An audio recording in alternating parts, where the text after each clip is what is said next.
Good morning. Well, you joined me this morning for a long and arduous trek to my location. It's there. It's about 500 yards, if that.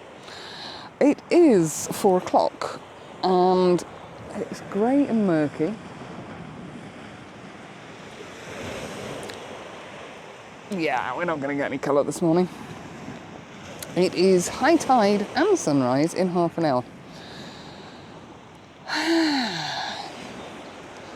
It's wonderful. That's my sleepy spot. If you can see old Mads there. This is where I stayed last night. Right on the seafront at Felixstowe. Now, those of you who've been with me for a few years will remember that I have shot Felixstowe before. It was a slight error on my behalf because I was meant to be at Dovercourt. I got a bit confused. So I ended up here. It is a ridiculously high tide. The sea defences that I wanted to shoot are out there and I can't see them, they're underwater completely. It's a 3.61 metre tide, I think it is. It's also very, very light rain. So I'm not in any rush. Let's say we've got half an hour for sunrise. I'm going to take a wander around because there's 2 sets of sea defences. There's one here and there's one around the corner, both of which involve copious amounts of climbing over rocks. So I'm going to go and have a mosey and take my time and see what I can find.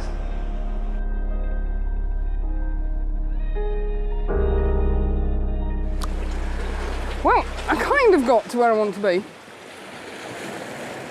There's Maddie. Walked along here, squeezed myself through this fence, and then clambered over these oofing great boulders. Now, I'm not quite where I want to be, but given we're still on an incoming tide, I decided that common sense needed to kick in. Because it's really tricky to find a boulder to stand on. That's where I'd like to be. Is it? No, that one there. As I say, we're still on an incoming tide. I'm not convinced going that close to the water is the best idea I've ever had. So I'm kind of perched here. And the objects I'm going to shoot are here. You have a sweep out to that marker, and then just about there's a bit that goes off this way. The colour of that water. And I'm fairly sure that's a passenger ferry. Looks like there's too many lights on it to be a commercial vehicle.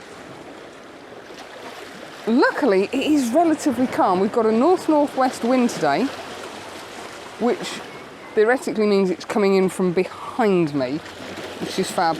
Because perching here in an incoming tide with the wind coming towards you really wouldn't be the smartest idea you've ever had. You can... I don't know who designed these defences, but I'd like to thank them. Because they're fabulous.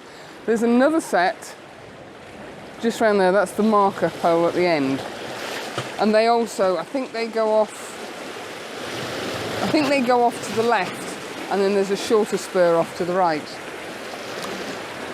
Well, I kind of got to where I want to be. There's Maddie. Walked along here, squeezed myself through this fence, and then clambered over these oofing great boulders. Now, I'm not quite where I want to be, but given we're still on an incoming tide, I decided that common sense needed to kick in. Because it's really tricky to find a boulder to stand on. That's where I'd like to be. Is it? No, that one there. As I say, we're still on an incoming tide. I'm not convinced going that close to the water is the best idea I've ever had. So I'm kind of perched here. And the objects I'm going to shoot are here. You have a sweep out to that marker, And then just about there's a bit that goes off this way. The colour of that water. And a big, I'm fairly sure that's a passenger ferry. Looks like there's too many lights on it to be a commercial vehicle. Luckily, it is relatively calm. We've got a north-northwest wind today, which theoretically means it's coming in from behind me, which is fab. Because perching here in an incoming tide with the wind coming towards you really wouldn't be the smartest idea you've ever had. You can... I don't know who designed these defences, but I'd like to thank them because they're fabulous. There's another set just around there. That's the marker pole at the end, and they also, I think they go off to the left, and then there's a shorter spur off to the right. So I'm on a kind of flat-ish rock. Let's crouch down a minute. Oh. So I can set the tripod up. I've got a flat rock for my bag, and I'm just going to do battle to get the camera out and get it set up and see what we can shoot. With the way the waves are, it's great. They're rolling in and they reveal the defences, and then the next wave comes in and covers them, which I quite like. I should be able to shoot at an angle that I'm not getting the dock side in.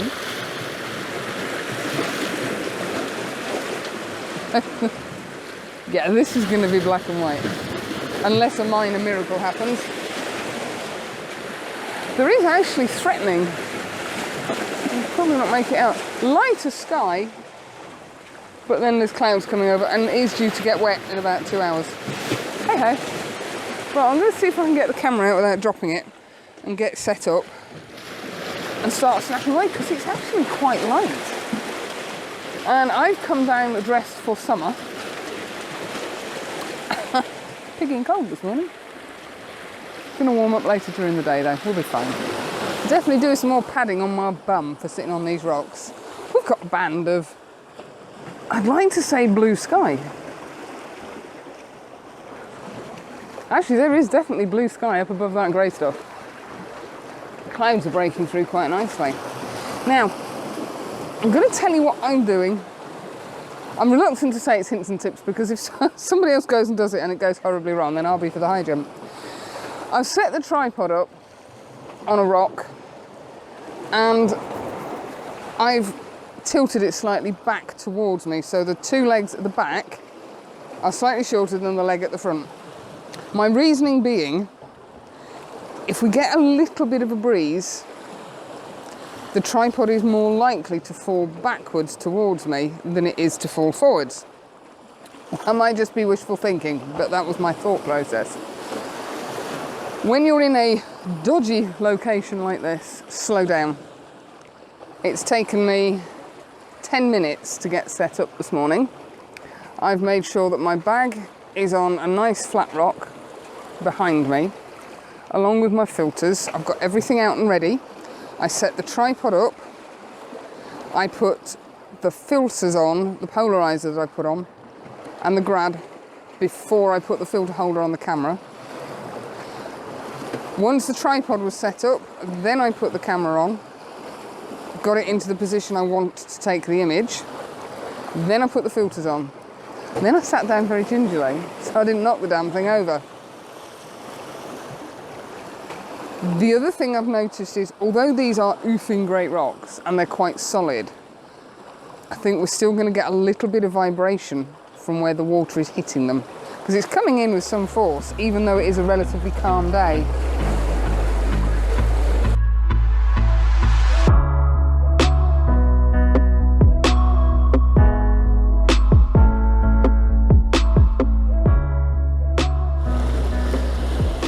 That sea's a lovely colour, isn't it? Not. The tide is now very slowly, probably at slack tide maybe, very slowly starting to go out. There's actually some quite, maybe nice detail in the sky, but what's really frustrating is this is all sort of whitish and grey, and then right along the horizon you've got a blue band. In fact, that bit there is an oofing great rainstorm, I think.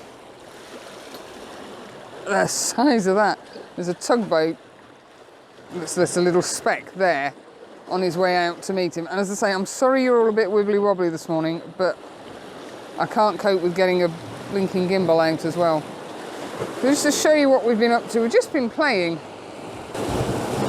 Just running through different settings, different exposures, different colour casts. Oops, they're not quite as grim as they look on here. I did some with the 6-stop right at the beginning to get a bit of motion, but I wasn't that keen on them.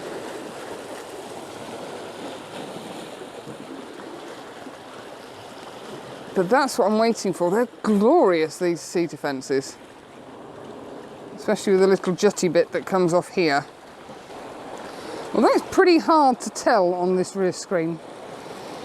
There's very little difference between the sky and the water due to the grad filter that I've got on and the way I've positioned the polarizer, which is the effect I was after, to try and make it really minimal.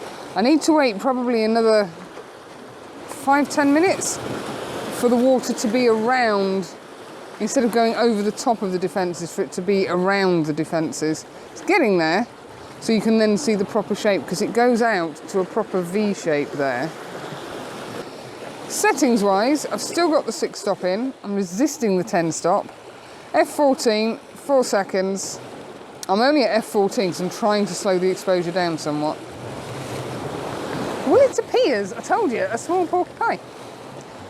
When I said I was shooting with the 6-stop, I wasn't. I was just shooting with the grad filter and the polarizer. So I'm quite impressed with the results. I have done some with the 6-stop, and I quite like the results, but I'm now back to shooting with literally just the polarizer and the grad. I'm at F13 and 1.3 seconds. To say I'm quite liking the result. I'm trying to time it so that I get to see all of the sea defences, which is quite tricky because my timing's not brilliant. Every move I make while I'm sat here is deliberate. Slow. Think about things before I do them. Cleaning the filters, swapping the filters out, take one filter off, put it in the bag. Because dropping something here really isn't an option. The biggest worry is the instinct reaction if you drop something is to go to grab it. You do that here, you're likely to end up in a worse position. I think that's me done. I knew we weren't going to get any colour in the sky. I've got some really nice minimal images. And I have a second location to head off to that is more a lowish tide location. That's better. I've also got something in mind to do with this in post-processing, which may or may not work out. We'll see.